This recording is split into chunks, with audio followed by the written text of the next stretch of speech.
Part of a bigger plan, or has Donald Trump simply decided that cabinet picks no longer matter? What to make of a TV host for defense secretary, a vaccine skeptic for health secretary, an ex-pro wrestling executive for education, a Putin-friendly conspiracy theorist to head intelligence services, that's not to mention a now former congressman under investigation to head the Justice Department. We'll try to rise above the outrage du jour over conflicts of interest and competence issues to ask if the president-elect simply tapping into a deeper rage against the establishment, rage among many voters that earned him that return to the White House. Now, going forward, do Americans actually want the gutting of the institutions that run the world's most powerful nation? And how far does that rage against the system go on this side of the Atlantic? For those who like the welfare state, it's all about coming up with answers and fast. Today in the France 24 debate, Trump takes Washington by storm. With us, Madeleine Schwartz, editor-in-chief of The Dial News magazine. Great to see you. Good to see you too. With us as well, Philip Golub, professor of political science at the American University of Paris. Welcome back, sir. Thank you. Was in Brussels a lot, is now in Paris for the time being. Reed Brody, a former New York Assistant Attorney General, human rights activist. How are you? Very good, thank you. And Philippe Moreau-Chevrolet, who is both a communication strategist and a columnist. How are you, sir? Fine, very good, thank you. All right, looking dapper. By the way, if you can't see Philippe, if you're on the go, you can always listen to the show wherever podcasts are streamed. Professional wrestling may be staged, but Donald Trump's cabinet picks are very real, each day offering up a new dose of drama. Delano de Souza has more.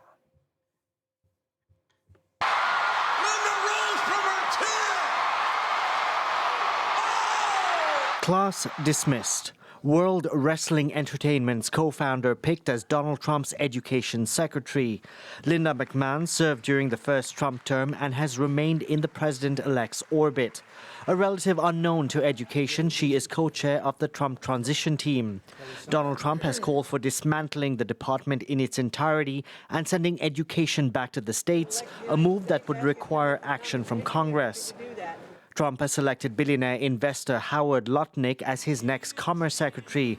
He's expected to lead the incoming administration's tariff and trade agenda. We are going to balance our budget. Dr. Mahmoud Oz has been tapped to head the agency which oversees health insurance programs for millions of seniors, poor and disabled Americans.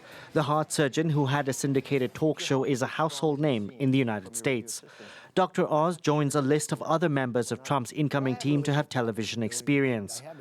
They include former Arkansas Governor Mike Huckabee, who had a show on Fox News and has now been picked as ambassador designate to Israel. Sean Duffy, tipped to be Transportation Secretary, was a Republican congressman and appeared on MTV's The Real World Boston in 1997. Hello, America! Pete Hegseth, pegged to head the Defense Department, was a Fox News host. The Army veterans' experience has been called into question as the U.S. Department of Defense is the country's largest employer with a budget of over $800 billion. Donald Trump's preference for television personalities has not gone unnoticed. One Democratic congressman from Connecticut took to X to write the United States was becoming the world's first nuclear-armed reality TV show. Madeleine Schwartz, remember Trump won? He had a kind of grown-ups when it came to the Treasury pick and the Secretary of State and the rest. There were some, shall we call them, outliers among them. It's just the same as we've seen before, right? Or is this different? To me, these choices are really about rewarding loyalty and loyalists. They're choices that signal, to the rest of the United States that what Trump values are people who value Trump. He has chosen people who have spoken up for him, who have supported him throughout these past 4 years, when many of others in his party have tried to distance themselves from him. And this is really a way of showing to the world that what matters is loyalty to Trump. Loyalty to Trump. Philip Golub, is this part of a carefully crafted plan to make a statement about what is the role of government, or is this just Trump rewarding his friends? Well, I'm tempted to say there's a very famous 19th century writer who noted that history repeats itself twice, the first time as tragedy, the second time as farce. That's Karl Marx, of course, in the 18th Brumaire. This time it's both farce and tragedy. It's farce and tragedy in the sense that of course, what he's done, he's appointing people that he controls. And appointing people that he controls means that he will be able to take decisions in such a way that he's not impeded in the decision-making process, and will be able to try to control the institutions that during his first administration restrained him ever so little, you see, the Defense Department, the CIA, and other institutions of this type. Many of us thought that structural constraints would limit the ability of Trump to actually maneuver on the international stage and domestically during his first administration, which turned out only to be partially true. This time, he intends to remove those constraints by putting people that he controls. But it's also a farce. So it's a tragedy in that sense because it's going to be an extraordinarily anti-democratic kind of selection process. But it's also a farce because it's a circus. Look at the people he's appointed. It's a circus. A little bit of a circus, it seems, among Trump's nominees, campaign donor and fossil fuel executive Chris Wright to head the energy department. Back in 2019, the CEO of Liberty Energy decided he would prove that the liquid he uses for fracking is safe by drinking it. Come on in and let's drink to the world. Come on in. Joshua, to your health and to the longer lives and healthier lives of billions of people around the world from oil and gas. Cheers. Cheers. The tape doesn't say how they felt afterwards. Philippe Moreau-Chevrolet, there's high entertainment value in these picks. They're all people who are good at performing, it seems. That's exactly what the campaign was about. I mean, it was about entertainment. Of course, with a political agenda, but the first focus was on entertaining people so that they would forget that Kamala's very existence, so that they would forget there was anything but Trump. And if you provide an entertainment to people, they will lessen the political value of it, and they will be with you all the time. And that's exactly what he did. And I think these appointments are in this same logic. But I would differ from my neighbor here, because I think there is a political logic to these nominations. You have to understand that nowadays the Republican Party is also made of tendencies that we may not understand, such as ludicrous conspiracy theories. But these conspiracy theorists are voters, and they are representing now actual tendencies inside the Republican Party. That's very difficult to admit. But flat earthers or people that believe that vaccines are bad, they really have an agenda, and I think these appointments also reflect on that agenda. And I think there is some kind of I'm sorry to say, but governments are always composed of minorities from your own party in order to build a kind of a general agreement. And that's exactly what it does. That's not only entertainment. I mean, there is also a logic. We don't want to admit it because it's against everything we as Democrats believe in, at least in France, but that's the logic, I think. It's a coalition between so-called nativists and those who just, don't want to pay many taxes. You know, I think the most consequential and the most dangerous appointments are the two loyalists who he's picked to run the Justice Department and the Defense Department. These are people who Donald Trump wants to implement his weaponization of the police, the army, in order to control and to go after his political opponents. Matt Gaetz, I mean, Trump has made no secret of the fact that he wants to use the Justice Department to go after his political But reality is enemies. going to hit the road. You have institutions in the United States. Washington's got big bureaucracies, and there is, everybody bangs on about a constitution that has 3 branches of government. Can Trump reign supreme? Well, we're going to see if those institutions will stand up to him. I mean, there's been a tradition since Watergate. Remember Nixon's enemies list? that the Justice Department has a quasi-independence from the president. Now we have somebody who is specifically there, and Trump has said this, in order to go after Trump's enemies. The same thing with Hegseth at defense. Trump has said that even though in general in the United States you're not allowed to use the army domestically, that he wants to use the army to go after what he calls the enemy within, that he wants to use the army to carry out you really fear that's going to happen? I totally, he has said it. He is appointing people to implement it. The Senate is now challenged to ratify or not these people. He has said he's going to do it. You have to believe him when he says that. Madeline Schwartz, let me ask you, because the Senate is supposed to approve them. There's all this talk about the Senate going into recess, so Donald Trump doesn't have to deal with pesky questioning to his nominees. But will the Senate, even if it is Republican, cede its power? It has a lot of power. Well, you mentioned the three branches of government, and I think what's particularly notable about this time is that Trump has really shaped all three branches of government. And so the idea of, in the original Founding Fathers myth of America, that you would have branches of government that would contradict and push back against each other is something that we may not and are probably unlikely to see this term. The Republicans were very successful in the Senate. Many Republicans in the Senate very much support Donald Trump and are unlikely to push back against it. And Trump has already, even before these appointees, had a huge influence over the Justice Department at almost all levels of it.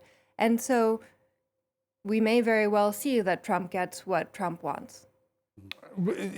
That would be unprecedented, because there are a concentration of power. You have a great concentration of power. I mean, you've had periods in the past where one party had all three branches of it has happened in the past, where on the Roosevelt coalition during the Second World War, where the Democrats essentially, control the various branches of government, but with good ends, useful ends. Here you have a Supreme Court that, as we saw in its decision making, has instituted a regime of basically extraordinarily reactionary politics in the United States, judicialized it. Their decision to give essentially blanket immunity to sitting presidents from whatever they do, they can possibly even kill somebody on personal whim, like a king, like Louis XIV with his letters of assignation. There's a very great danger here that the concentration of power, given constitutional guarantees by the Supreme Court, with the two houses of Congress in the hands of the Republicans, is actually going to lead to a situation. You see it as a danger. You heard Philippe discussing how there is a sizable faction among Trump's followers who doesn't see it as a danger. Of course, obviously, when we were in been elected otherwise. But we were in the U.S. and people were talking to us about grocery prices a lot.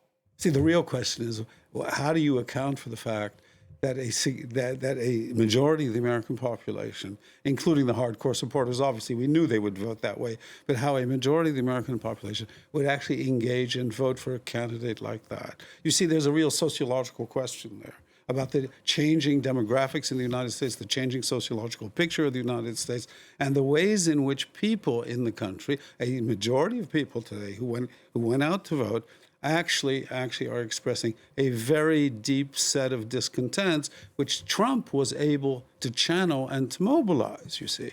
These are not, the supporters, Trump supporters are not all fascists, okay? They're not all deplorables, as Hillary Clinton said, however deplorable the ideology of the movement as a whole is. These are people who are facing very real life issues which were not addressed in any serious way by previous administrations. And the results are now coming home. They're coming home to roost.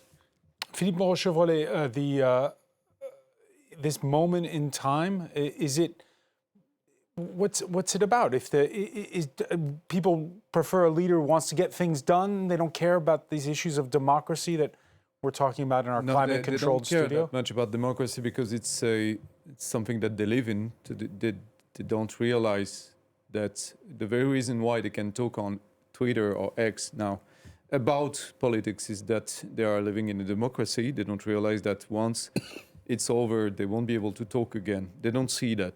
But the problem is that we don't, I think the Democrats, Kamala Harris, didn't know how to campaign. She only had 110 days, which is a very short period of time. She was mostly not that well known. Joe Biden did promise that he would recede from, he would concede power after one term. He didn't. He Tried to run again. he tried, and it was obviously a huge mistake. And she didn't go through primary. She didn't have a program. The Democrats didn't have any clue about what they should do. So people felt that. And the other guy, Trump, he made everything about himself. And the Democrats decided to, center their campaign around him. So they chose... Which was a winning strategy for the Labour Party in the UK. They decided that the Tories could defeat the Tories. The situation is not at all the same. And you have to think about the context. You can't do that with Trump in that context. I mean, it's a suicide. Why is Trump different from the Conservatives in the UK in that respect? Why do you handle them differently? The Conservatives, the Brexit is now analyzed as a mistake, even by people that did support the Brexit. It was analyzed as a mistake the days after, even by Nigel Farage or other people that were extremists for the Brexit. And you have an history, you have a context. They are not like the US. In the US, you didn't go through the consequences of that choice yet, because Trump in 2016, he had the COVID, he had many things, he didn't have free reins. Reed Brody, after January the 6th, 2021, when there was that storming of the Capitol, another unprecedented event, people said, that's it, Trump's politically finished. But yet they voted for him again in greater numbers. I spent the week before the election in Pennsylvania, going door to door, campaigning for Kamala Harris. People felt the country is not going in the right direction, that the world is in chaos. I think people outside of America tend not to see the right-wing media atmosphere that creates a feeling of fear and of unhappiness. There's a perception that crime is up when in fact crime is down. There's a perception that illegal immigrants are killing people. Actually, just an hour before we came on the air, a Venezuelan immigrant was convicted of killing an American citizen, Laken Riley. The name Laken Riley is known to every American who watches not just Fox News, but the entire, but all of the right-wing media fear that creates this feeling of fear and that things are going terribly wrong. And Americans, and I think the January 6th should have been disqualifying. But going back to what we said earlier about the Justice Department, Trump never paid the price for the crime of having tried to interfere with the election and overthrowing the government. Why? Because the Democrats were so meticulous, and because of the independence of the Justice Department, it took 2 years for the Attorney General to appoint a special counsel which creates another buffer of independence. And then Trump was able to use the Supreme Court to run out the clock. Now we have the opposite. We have an Attorney General candidate who will implement every whim of Trump and weaponize the Justice Department to go after his enemies. And I don't think Americans thought about that. They really thought about how bad their lives were or seemed to be. Madeline Schwartz? One thing about democracy is that you can't eat it. And if people are concerned about grocery prices, they're going to vote for the people who they think are going to lower those grocery prices. The Harris campaign ran on a lot of very vague concepts, joy, against fascism, all of these very high-level things that I do not think really speak to people who are thinking, how am I going to feed my kids? What's going to happen tomorrow? Yeah. And that was a missed opportunity. Is that a lesson that's going to be learned by politicians going forward? Because remember, the whole reason Joe Biden was even tapped in 2020 was because he had those working-class roots credentials. Well, I think one thing that we see not only in the United States but across Europe is that far-right parties are extremely good at creating narratives, and they leave the other parties in a quandary. do we create our own narrative, or do we try to get the bits and pieces that the far right is tapping into? Do we move slightly right on immigration, for example? And that's been a problem here in France. Without a separate narrative, it's hard to really capture people's attention. Philippe Moreau-Chevrolet, how do you build a narrative for somebody who's not You have to study. wanting to tear down the institutions? First of all, the elephant in the room is: are the U.S. still a democracy or not? You need to. We need to say it. We didn't say it, so let's say it. Are we still in democracy in the U.S. or not? And that's the main question that everyone is asking himself or herself nowadays. Now that I've said that, we need to understand the populist or how would you call it? Ethno-nationalist. Ethno-nationalist way of campaigning. We have to understand how they operate. We have to understand that when we attack them, when we focus on them all the time by telling people they shouldn't be there, they will be bigger, stronger than we can be. We have to understand how they operate. We have to use some of the tools they use because that's effective. We have to be technology as advanced as they are because that's always how you win an election. In the US, the winner is always the one that has the better understanding of the technology at the time when it's needed to be used. And we need to build an information system that will be as strong as the conservatives, all of that. And that's a huge effort. But if we don't do it, there won't be any more campaigns to be made. You speak about ethno-nationalism. Donald Trump supporters, according to exit polls, it's largely a white nationalist, a male white nationalist. Covers white nationalism. But there are more, but he is building even on that score. His ideas are winning over not just white men. Yes, that's true. That's true. It's not a unified bloc. Ethno-nationalism means he mobilizes the dominant ethnicity of his base, which is a white nationalist base. He brings in others also. A lot of the Hispanic voters in Florida and other southern states of the United States who voted for Trump, after the exit polls, studies show that they don't want to be called Hispanics. They don't want to be called Latinos. They want to be called white. They actually say this in some of the sociological surveys. So because they want to identify with the dominant culture, right? And the dominant culture is still a white culture. But let me say something about the preoccupations of ordinary people. You talked about grocery prices. You're right about grocery prices. If you look at the living standards of the white middle class and the white lower middle class, I'm not talking about unionized workers here. There's been a systematic downclassing of their position in the society as compared to other social strata, okay? People without high school diplomas have seen their relative position in U.S. society decline very dramatically, whereas prior to 1980, they had incomes that allowed them to live a quite comfortable life. They are now 12% below the median line. So it's not a perception, it's reality. There's a reality there on which perceptions can be mobilized, you see. You can mobilize perceptions there. There's a feelings of social downclassing. The sense of your loss of social status is an extremely important motivator in the mobilization of political anger. In the reporting you've done here in France, Madeline Schwartz, do you feel it's the same thing, this feeling of falling, of the situation getting worse? I think that one thing that is clear right now is that many people feel that they can't afford the life that they would want, and by wanting, and I'm not talking here about wanting luxury jets. I'm talking about wanting a place to live that you feel is decent and big enough for you and your family, and feeling that politics are not really responding to that. If one looks at the elections of the past year, inflation is very, very difficult for an incumbent party to deal with. It's something that affects people's life down to the very foods that they buy and eat. And it's very hard to make a strong appeal to voters if you haven't actually been able to deal with that in a concrete way.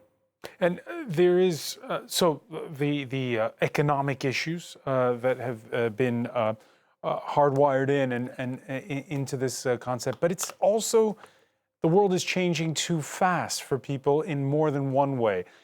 Case in point, before the new Congress is sworn in, on Capitol Hill, a returning Republican lawmaker wants rules to prevent the House's first transgender representative from using the women's restrooms. That's been a headline the last 24 hours in the U.S. South Carolina's Nancy Mace subjecting to Sarah McBride of Delaware, sharing the same bathroom. We are too. You have some beautiful staff helping us out. Well, number one, I want to see this in the House rules package. I want to make sure that no men are in women's private spaces, and it's not going to end here. This shouldn't be going on any federal property. If you're a school or an institution that gets government funding, this kind of thing should be banned. I think it's sick, it's twisted. Yeah, that was a very effective issue by the Trump campaign, and it appears as though a majority of Americans on these cultural issues feel as though things are changing too fast or don't agree with the change. I mean, it's the advertising that was spent. Millions of dollars were spent by the Republicans on advertising on the issue of transgender. Do you want your kid to go to school a boy and come back a girl? Things like that. It is a horrible moment in the United States to be a transgender person, because the Republicans identified this as a wedge issue. Every single ad practically that featured Kamala Harris, that Republican ad, featured a quote about transgender assistance to prisoners. And the Republican campaign of fear, of division. I mean, when I was in Pennsylvania, remember the issue about the Haitians eating dogs and cats? This was something that came out of the right-wing media sphere. It was picked up by J.D. Vance. It was repeated by Trump. It's obviously not true, and yet when I heard this from people when I was out there campaigning. And so these campaigns of fear, of the ethno-nationalism, it worked. And people felt like, these ads finished, Kamala Harris, she's for they, them. Donald Trump, he's for you. And, and we see this in Europe, not as much as in the United States. Fortunately, the right-wing media sphere is not as strong yet here in Europe as it is. But we see this politics of division and this politics of hatred and this politics of fear. And unfortunately, we see what happens. We get a president like Donald Trump who will now use the government to implement these policies. Is there an antidote? Philippe Chevrolet, if you're advising an opponent of somebody who's posting one of those ads, what do you tell them to say? I would say that first you have to understand why you've been defeated. That would be the first thing I would do. And unfortunately, most of the politicians, they don't do that. In Europe, for instance, we don't have any postmortems. We don't care. They lose, we lose, okay, they move on. It's because you didn't campaign enough. Yeah, but you have to understand why you did lose a campaign. It's really important to understand why. And not blame. But how do you answer, but really, do not blame the voters what's the counter message you can put out? We have to control our own emotions. We have to start to get out of these emotions and to try to find common path. The play that the and does that sell, talking about a common path? We need to talk about that. If you take any problem that we have, the far right, the ethno-nationalist, whatever, they will use it as a weapon against our political debate. They don't care. Donald Trump don't care about your political debate. He doesn't care about it. What he wants is you to recede from it, to retreat from it, because after a while, I'm not willing to argue to the death with my friends about Gaza, about the dogs, about transgenderism. I don't want to. I want to have a peaceful debate, or I will recede and retreat from politics. And if we don't say and tell to people we need to find common paths, if we don't control our own emotions, the fight is lost. By the way, on your Substack, Philippe Chevrolet, you wrote that it really wasn't about whether or not people believed Trump in that debate about eating the dogs and the cats. You wrote that it's about the noise. It's about hogging the spotlight. You've got few million people that did watch the debate. The people that did watch the debate, obviously they felt that this guy had no common sense. He was losing it. He was losing the debate, okay? But he won because tens of thousands of millions of people didn't watch it, and all they heard was the cats and the dogs.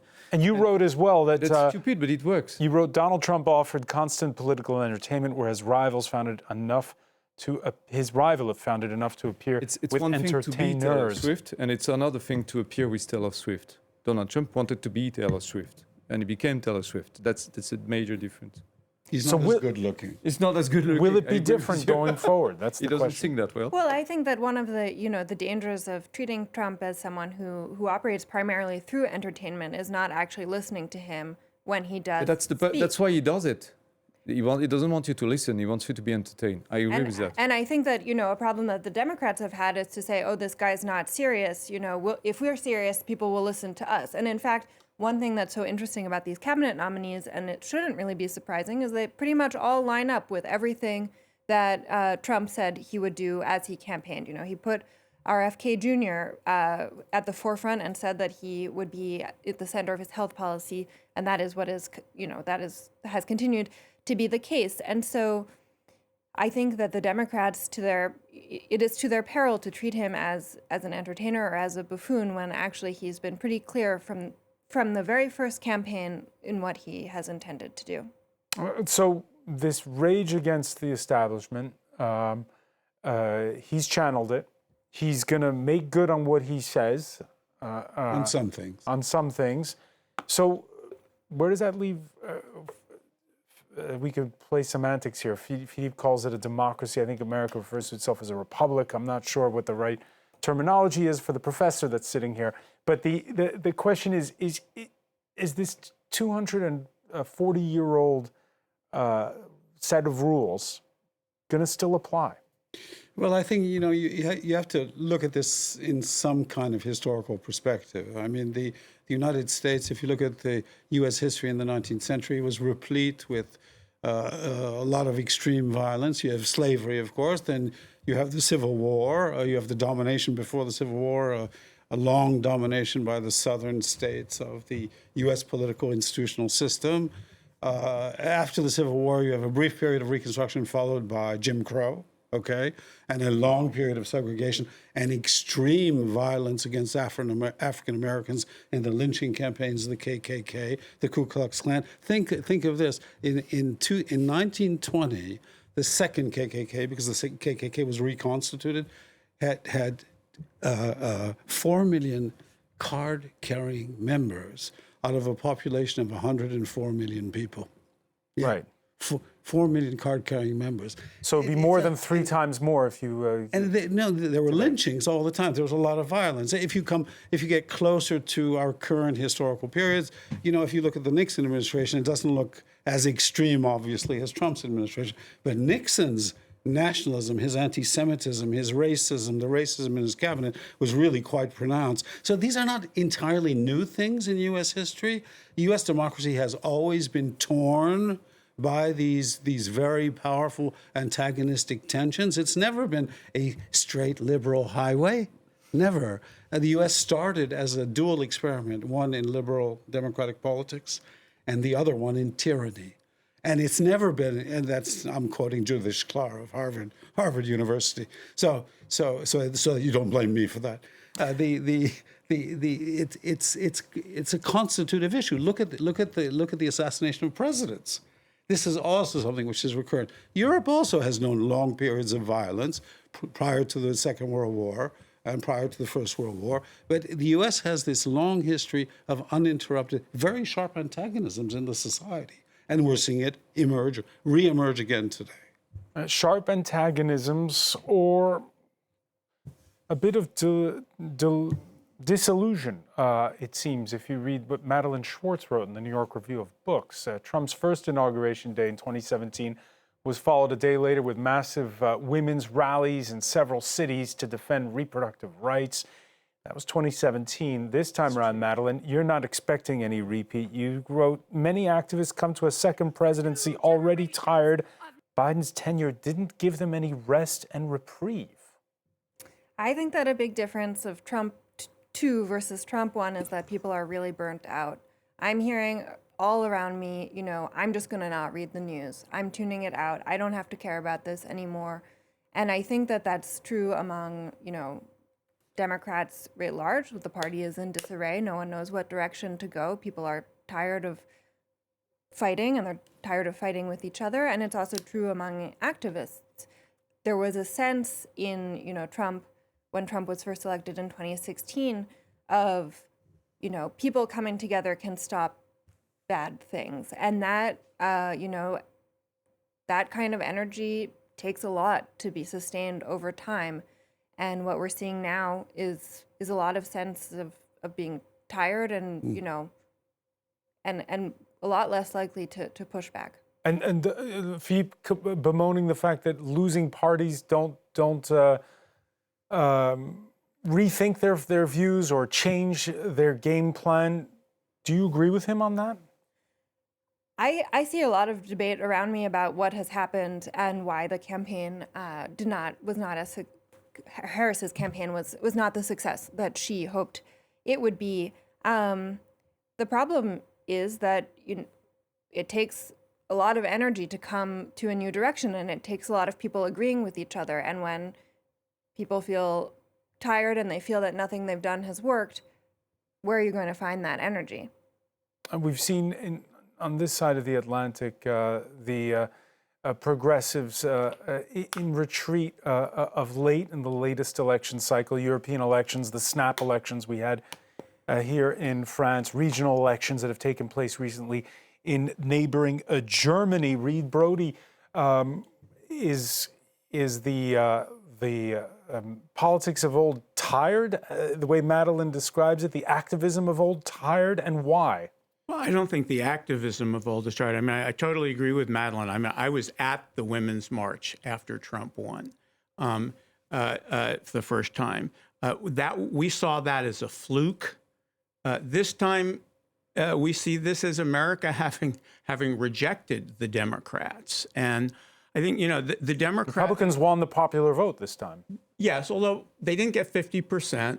It was not a big victory, but yes, they won. The Republicans won the popular vote. But I think the Democrats used to be the party of the little guy. And that is no longer the case. The Democrats are seen, and I think this applies to Europe, and I think it applies to the European parties. Well, they're seen as the party of the elite. They're seen as the party of, they, them. They're seen as the party of globalists. I mean, 1992, Bill Clinton signed NAFTA, the North American Free Trade Agreement. Millions of jobs, millions of well-paying union jobs left all of those swing states in the middle of the country for Mexico, and were replaced by nothing. It was replaced by fentanyl and drugs until actually Joe Biden, to his credit, began bringing good jobs into those areas. But it wasn't enough. He didn't sell it well. And the Democrats, just like the leaders in France and the leaders in Germany, are not seen as supporting workers, as supporting the middle class. They're seen as the party of university professors, the Hillary Clintons. And I think that, and there is a lot of, in the U.S. anyway, there is a huge amount of self-introspection among the Democrats, the autopsy of why Democrats lost. And there are many reasons. And I think certainly one of them is that Biden hung on too long and didn't give Kamala, or didn't give the party a chance to choose a candidate who could have beaten Donald Trump. But overall, I would say it's the party lost its way. So, Philippe Moreau-Chevrolet, we've seen in this country the far right go from strength to strength. Yep. There's probably going to be snap elections in the coming months again here in France. Yep. And we'll see what happens there. But if the far right is doing well, how much of it is a Trump effect? And how much of it has to do with what's going on just basically here in France? The problem is the communication-wise. The smartest guys are on the far right, so they study closely what's happening in the US. We have the new thing, for me at least, of seeing far right guys, nationalists, taking cues from the US on their communication strategies and imitating, copying. They are also influenced, of course, by Russian tactics or Chinese even. And by the way, we have a huge thing to achieve, as maybe the Democrats should be the ones fighting to regulate the social networks. It should be priority number one. That should be the first thing that we do, is to tell people how bad these networks are for their own good and for democracy. But that's another topic altogether. But that's something that we need to address if we want to have functioning democracy. In France, I don't know how to say it, but we are so far, the good guys are so far from understanding the rules of the game that I'm not sure that we will. You sound like you're expressing the weariness that Madeleine wrote about. No, I'm fighting. I want to fight. I'm not. No. I agree with her completely. You're right. And we must fight against that feeling because that they will take advantage from it. I mean, these guys, ethno-nationalists or fascists or whatever.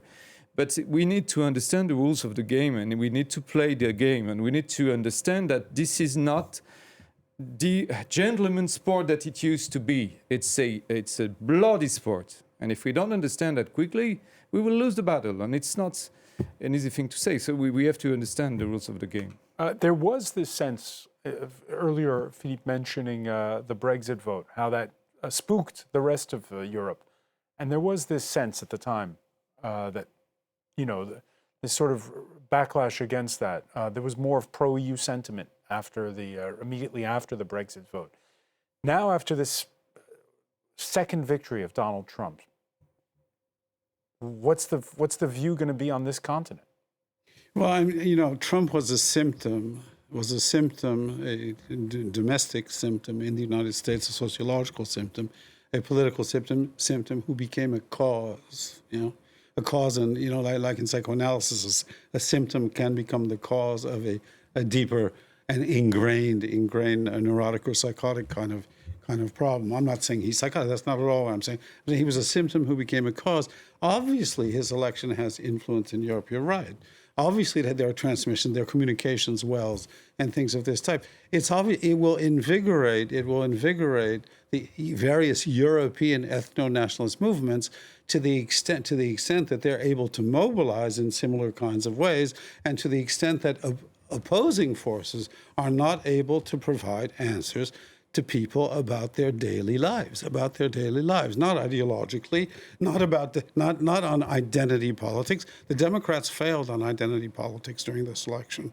It's the Republicans who won on the identity politics issue, you see. So the opponents of ethno-nationalists, or what some people call populists, these ethno-nationalist movements, some of which are very hard right, is to actually address people's concrete life problems and give them some kind of perspective. And that the various social democratic parties in Europe, for the moment, have struggled with that tremendously, and they're not giving the appropriate answers. All right. There are, of course, three of them right now in power in Spain, Germany, and the UK. Germany. But we'll see how things go, particularly, over across the Rhine.